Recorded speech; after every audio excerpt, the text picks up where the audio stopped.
मेरे प्यारे देशवासियों, नमस्कार। मन की बात का ये 91वां एपिसोड है। हम लोगों ने पहले इतनी सारी बातें की है, अलग अलग विषयों पर अपनी बात साझा की है, लेकिन इस बार मन की बात बहुत खास है। इसका कारण है इस बार का स्वतंत्रता दिवस, जब भारत अपनी आजादी के 75 वर्ष पूरे करेगा। हम सभी बहुत अद्भुत और ऐतिहासिक पल के गवाह बनने जा रहे हैं। ईश्वर ने ये हमें बहुत बड़ा सौभाग्य दिया है। आप भी सोचिए, अगर हम गुलामी के दौर में पैदा हुए होते तो इस दिन की कल्पना हमारे लिए कैसी होती। गुलामी से मुक्ति की वो तड़प, पराधीनता की बेड़ियों से आजादी की वो बेचैनी कितनी बड़ी रही होगी। वो दिन जब हम हर दिन लाखों लाख देशवासियों को आजादी के लिए लड़ते, जूझते, बलिदान देते देख रहे होते। जब हम हर सुबह इस सपने के साथ जग रहे होते कि मेरा हिंदुस्तान कब आजाद होगा।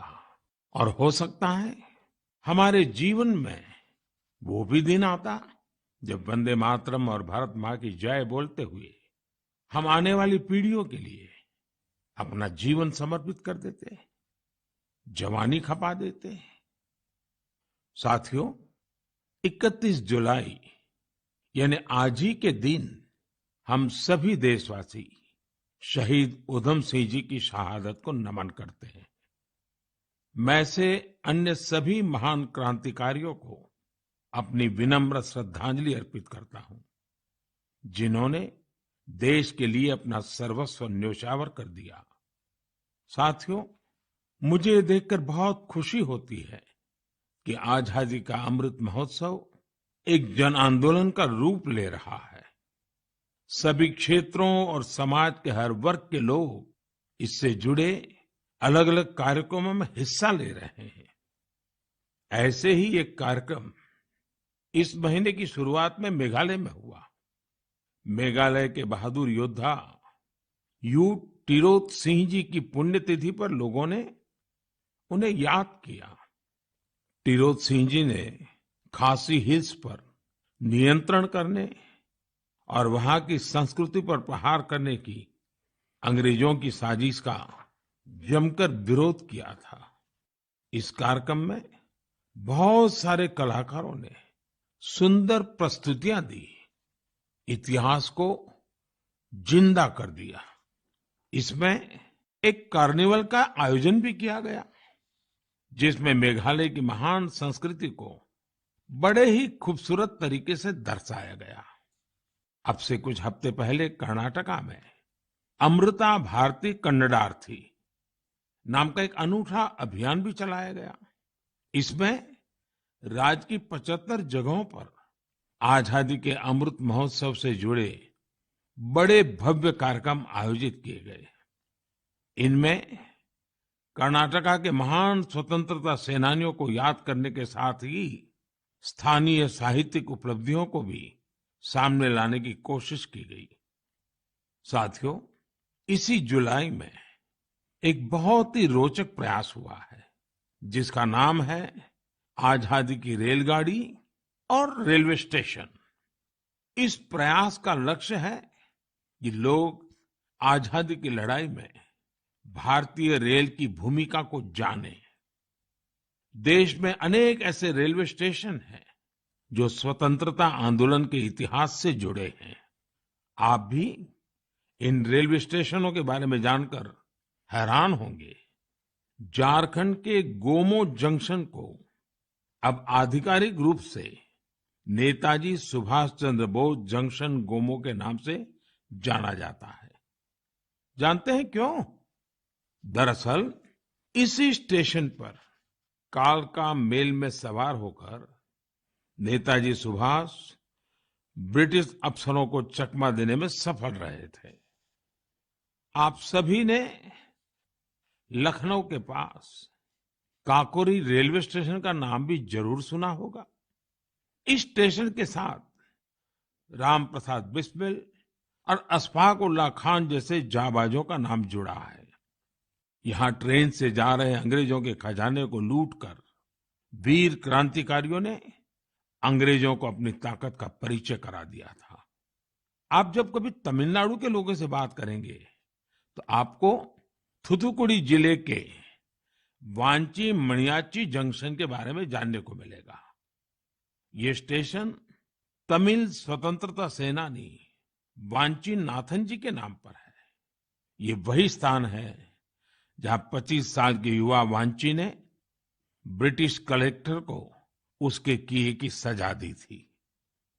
साथियों, ये लिस्ट काफी लंबी है। देश भर के 24 राज्यों में फैले ऐसे 75 रेलवे स्टेशनों की पहचान की गई है।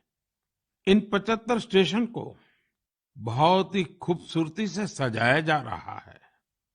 इनमें कई तरह के कार्यक्रमों का भी आयोजन हो रहा है। आपको भी समय निकालकर अपने पास के ऐसे ऐतिहासिक स्टेशन पर जरूर जाना चाहिए।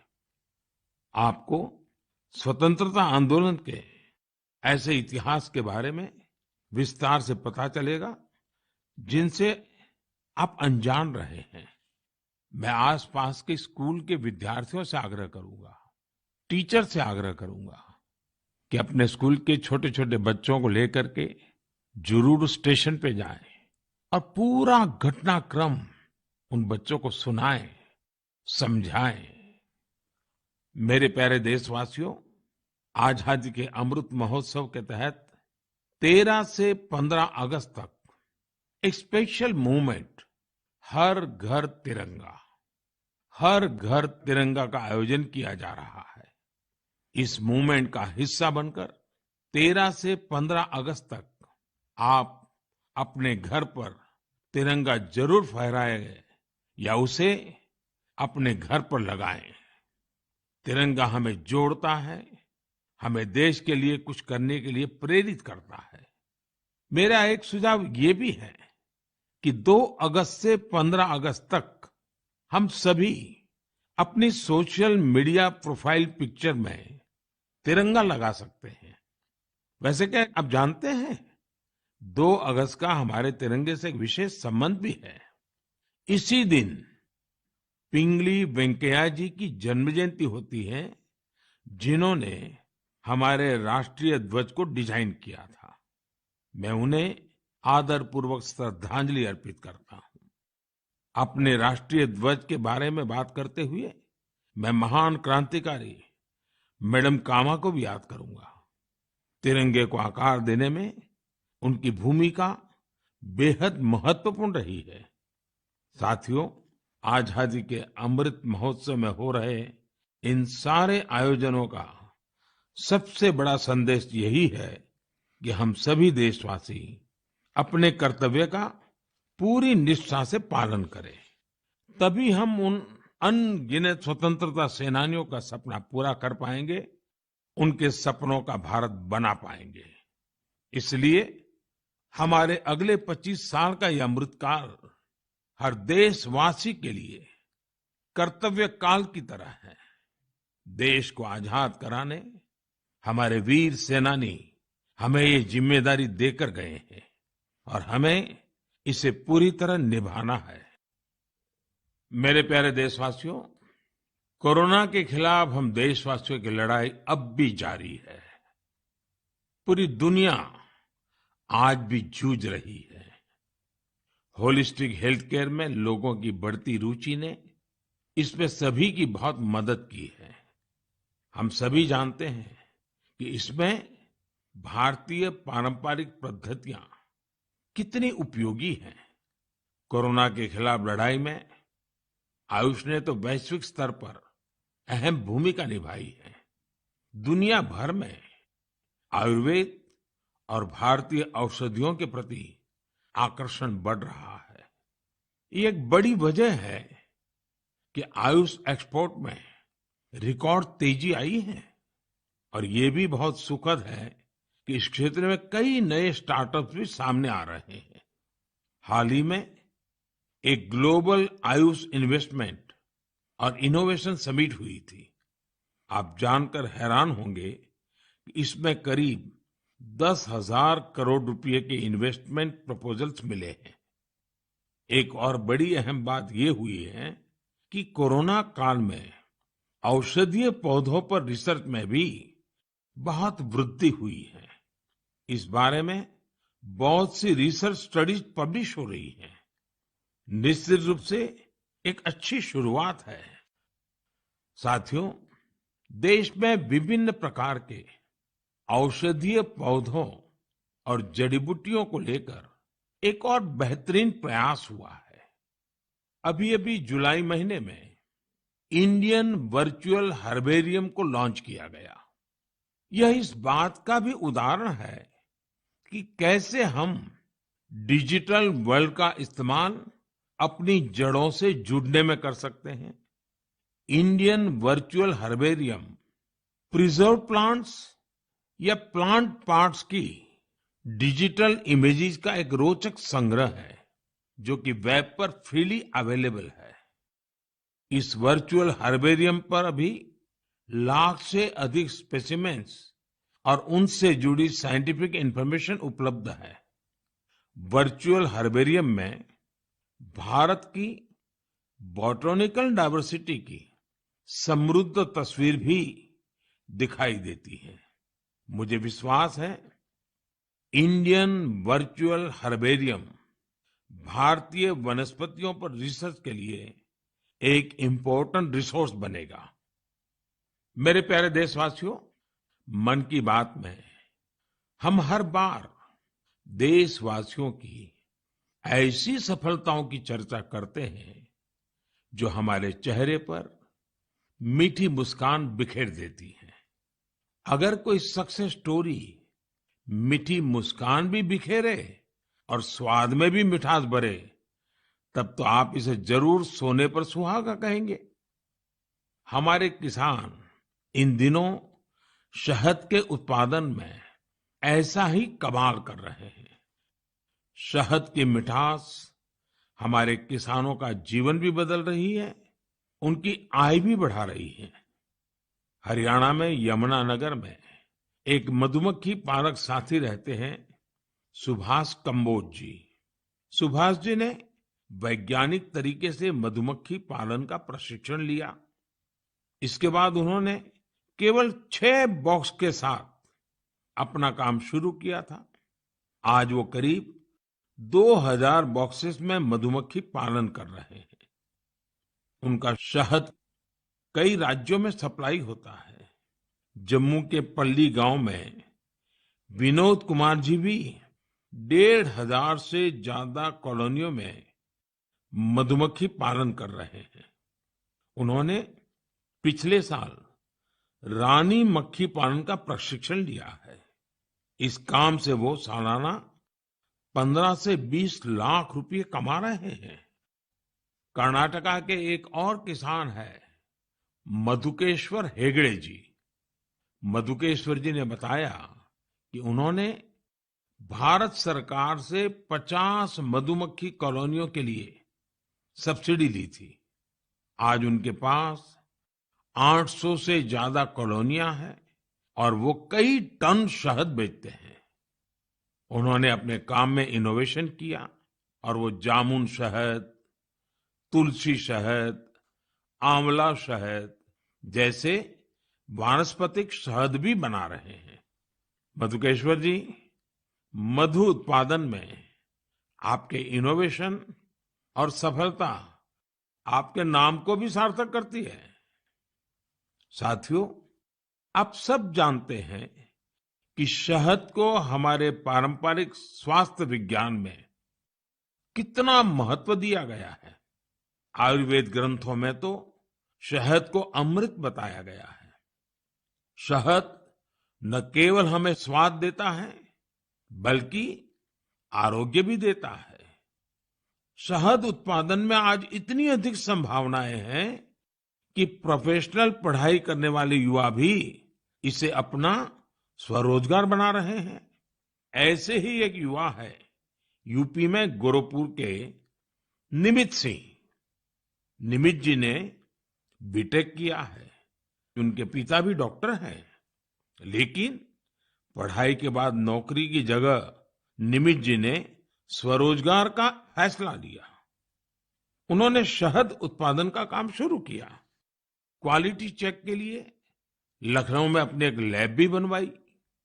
निमित जी अब शहद और बी वैक्स से अच्छी कमाई कर रहे हैं और अलग अलग राज्यों में जाकर किसानों को प्रशिक्षित भी कर रहे हैं।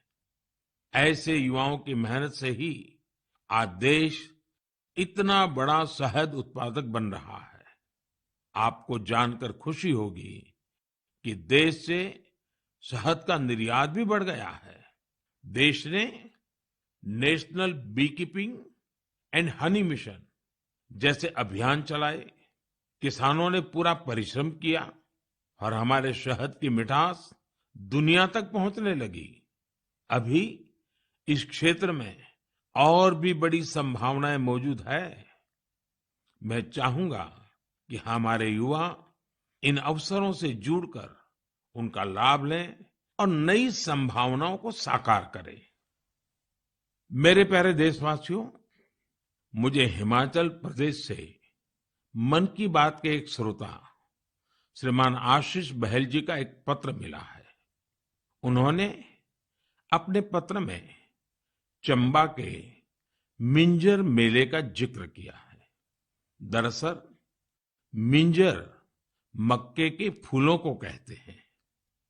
जब मक्के में मिंजर आते हैं तो मिंजर मेला भी मनाया जाता है और इस मेले में देश भर के पर्यटक दूर दूर से हिस्सा लेने के लिए आते हैं। संयोग से मिंजर मेला इस समय चल भी रहा है। आप अगर हिमाचल घूमने गए हुए हैं तो इस मेले को देखने चंबा जा सकते हैं। चंबा तो इतना खूबसूरत है कि यहाँ के लोक गीतों में बार बार कहा जाता है, चंबे एक दिन ओना कने महीना रहना। यानी जो लोग एक दिन के लिए चंबा आते हैं वे इसकी खूबसूरती देखकर महीने भर यहां रह जाते हैं। साथियों, हमारे देश में मेलों का भी बड़ा सांस्कृतिक महत्व रहा है। मेले जन मन दोनों को जोड़ते हैं। हिमाचल में वर्षा के बाद जब खरीफ की फसलें पकती हैं, तब सितंबर में शिमला, मंडी, कुल्लू और सोलन में सैरी या सैर भी मनाया जाता है। सितंबर में ही जागरा भी आने वाला है। जागरा के मेलों में महासू देवता का आह्वान करके बीसू गीत गाए जाते हैं। महासू देवता का ये जागर हिमाचल में शिमला, किन्नौर और सिरमौर के साथ साथ उत्तराखंड में भी होता है। साथियों, हमारे देश में अलग अलग राज्यों में आदिवासी समाज के भी कई पारंपरिक मेले होते हैं। इनमें से कुछ मेले आदिवासी संस्कृति से जुड़े हैं तो कुछ का आयोजन आदिवासी इतिहास और विरासत से जुड़ा है। जैसे कि आपको अगर मौका मिले तो तेलंगाना के मेडारम का 4 दिवसीय समक्का सरलम्मा जात्रा मेला देखने जरूर जाइए। इस मेले को तेलंगाना का महाकुंभ कहा जाता है। सरलम्मा जात्रा मेला 2 आदिवासी महिला नायिकाओं समक्का और सरलम्मा के सम्मान में मनाया जाता है। ये तेलंगाना ही नहीं बल्कि छत्तीसगढ़, महाराष्ट्र और आंध्र प्रदेश के कोया आदिवासी समुदाय के लिए आस्था का बड़ा केंद्र है। आंध्र प्रदेश में मारीदम्मा का मेला भी आदिवासी समाज की मान्यताओं से जुड़ा बड़ा मेला है। मारीदम्मा मेला ज्येष्ठ अमावस्या से आषाढ़ अमावस्या तक चलता है और यहाँ का आदिवासी समाज इसे शक्ति उपासना के साथ जोड़ता है। यहीं पूर्वी गोदावरी के पेद्दापुरम में मरिदम्मा मंदिर भी है। इसी तरह राजस्थान में गरासिया जनजाति के लोग वैशाख शुक्ल चतुर्दशी को सियावा का मेला या मनखारो मेला का आयोजन करते हैं। छत्तीसगढ़ में बस्तर के नारायणपुर का मावली मेला भी बहुत खास होता है। पास ही मध्य प्रदेश का भगोरिया मेला भी खूब प्रसिद्ध है। कहते हैं कि भगोरिया मेले की शुरुआत राजा भोज के समय में हुई है। तब भील राजा कासूमरा और बालून ने अपनी अपनी राजधानी में पहली बार ये आयोजन किए थे। तब से आज तक ये मेले उतने ही उत्साह से मनाए जा रहे हैं। इसी तरह गुजरात में तरणेतर और माधवपुर जैसे कई मेले बहुत मशहूर है। मेले अपने आप में हमारे समाज जीवन की ऊर्जा का बहुत बड़ा स्रोत होते हैं। आपके आसपास भी ऐसे ही कई मेले होते होंगे। आधुनिक समय में समाज की पुरानी कड़ियां एक भारत श्रेष्ठ भारत की भावना को मजबूत करने के लिए बहुत जरूरी है। हमारे युवाओं को इनसे जरूर जुड़ना चाहिए। और आप जब भी ऐसे मेलों में जाएं, वहां की तस्वीरें सोशल मीडिया पर भी शेयर करें। आप चाहें तो किसी खास हैशटैग का भी इस्तेमाल कर सकते हैं। इससे उन मेलों के बारे में दूसरे लोग भी जानेंगे। आप कल्चर मिनिस्ट्री की वेबसाइट पर भी तस्वीरें अपलोड कर सकते हैं। अगले कुछ दिन में कल्चर मिनिस्ट्री एक कंपटीशन भी शुरू करने जा रही है, जहां मेलों की सबसे अच्छी तस्वीरें भेजने वालों को इनाम भी दिया जाएगा। तो फिर देर नहीं कीजिए, मेलों में घूमिए, उनकी तस्वीरें साझा करिए और हो सकता है आपको इसका इनाम भी मिल जाए। मेरे प्यारे देशवासियों, आपको ध्यान होगा मन की बात के एक एपिसोड में मैंने कहा था कि भारत के पास टॉयज एक्सपोर्ट्स में पावर हाउस बनने की पूरी क्षमता है। मैंने स्पोर्ट्स और गेम्स में भारत की समृद्ध विरासत की खास तौर पर चर्चा की थी। भारत के स्थानीय खिलौने परंपरा और प्रकृति दोनों के अनुरूप होते हैं, इको फ्रेंडली होते हैं। मैं आज आपके साथ भारतीय खिलौनों की सफलता को शेयर करना चाहता हूं। हमारे यंगस्टर्स, स्टार्टअप्स और एंटरप्रेन्योर्स के बूते हमारी टॉय इंडस्ट्री ने जो कर दिखाया है, जो सफलताएं हासिल की है, उसकी किसी ने कल्पना भी नहीं की होगी। आज जब भारतीय खिलौनों की बात होती है तो हर तरफ वोकल फॉर लोकल की ही गूंज सुनाई दे रही है। आपको ये जानकर भी अच्छा लगेगा कि भारत में अब विदेश से आने वाले खिलौनों की संख्या लगातार कम हो रही है। पहले जहां 3,000 करोड़ रुपए से ज्यादा के खिलौने बाहर से आते थे, वहीं अब इनका आयात 70% तक घट गया है।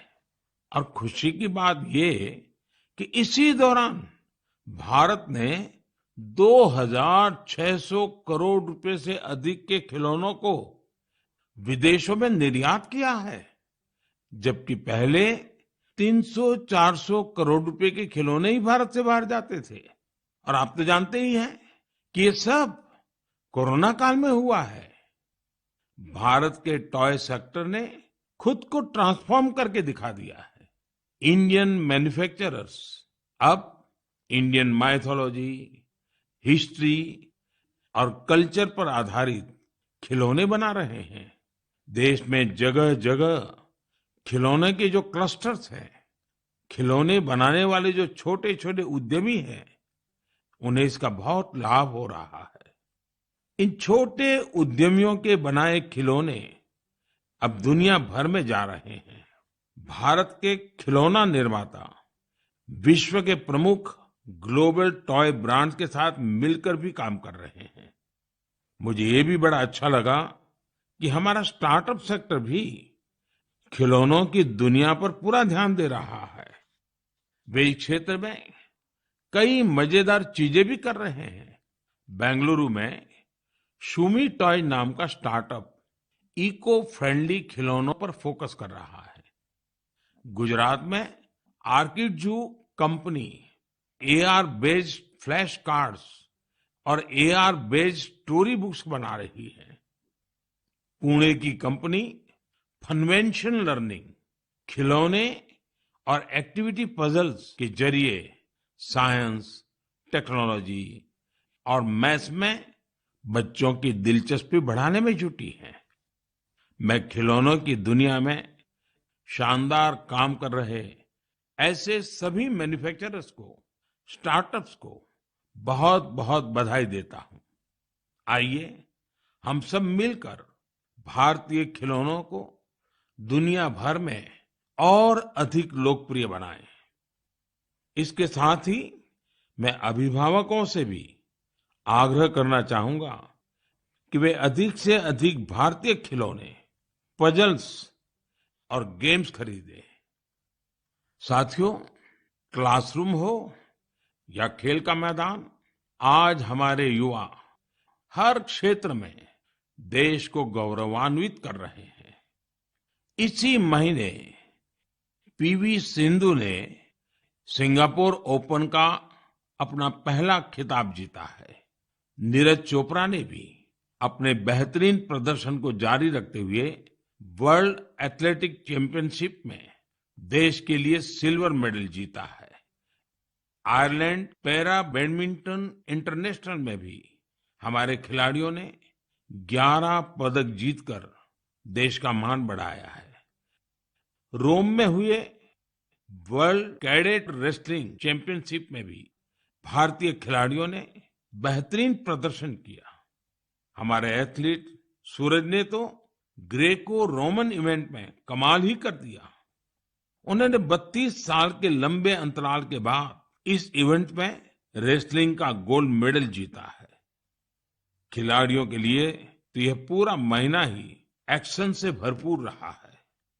चेन्नई में 44वें चेस ओलंपियाड की मेजबानी करना भी भारत के लिए बड़े ही सम्मान की बात है। 28 जुलाई को ही इस टूर्नामेंट का शुभारंभ हुआ है और मुझे इसकी ओपनिंग सेरेमनी में शामिल होने का सौभाग्य मिला। उसी दिन यूके में कॉमनवेल्थ गेम्स की भी शुरुआत हुई। युवा जोश से भरा भारतीय दल वहां देश को रिप्रेजेंट कर रहा है। मैं सभी खिलाड़ियों और एथलीट्स को देशवासियों की ओर से शुभकामनाएं देता हूं। मुझे इस बात की भी खुशी है कि Bharat FIFA under 17 women's world cup उसकी भी मेजबानी करने जा रहा है। यह टूर्नामेंट अक्टूबर के आसपास होगा, जो खेलों के प्रति देश की बेटियों का उत्साह बढ़ाएगा। साथियों, कुछ दिन पहले ही देश भर में 10वीं और 12वीं कक्षा के परिणाम भी घोषित हुए हैं। मैं उन सभी स्टूडेंट्स को बधाई देता हूं जिन्होंने अपने कठिन परिश्रम और लगन से सफलता अर्जित की है। महामारी के चलते पिछले 2 साल बेहद चुनौतीपूर्ण रहे हैं। इन परिस्थितियों में भी हमारे युवाओं ने जिस साहस और संयम का परिचय दिया, वह अत्यंत सराहनीय है। मैं सभी के सुनहरे भविष्य की कामना करता हूं। मेरे प्यारे देशवासियों, आज हमने आजादी के 75 साल पर देश की यात्रा के साथ अपनी चर्चा शुरू की थी। अगली बार जब हम मिलेंगे तब हमारे अगले 25 साल की यात्रा भी शुरू हो चुकी होगी। अपने घर और अपनों के घर पर हमारा प्यारा तिरंगा फहरे, इसके लिए हम सबको जुटना है। आपने इस बार स्वतंत्रता दिवस को कैसे मनाया? क्या कुछ खास किया? ये भी मुझसे जरूर साझा करिएगा। अगली बार हम अपने इस अमृत पर्व के अलग अलग रंगों पर फिर से बात करेंगे। तब तक के लिए मुझे आज्ञा दीजिए। बहुत बहुत धन्यवाद।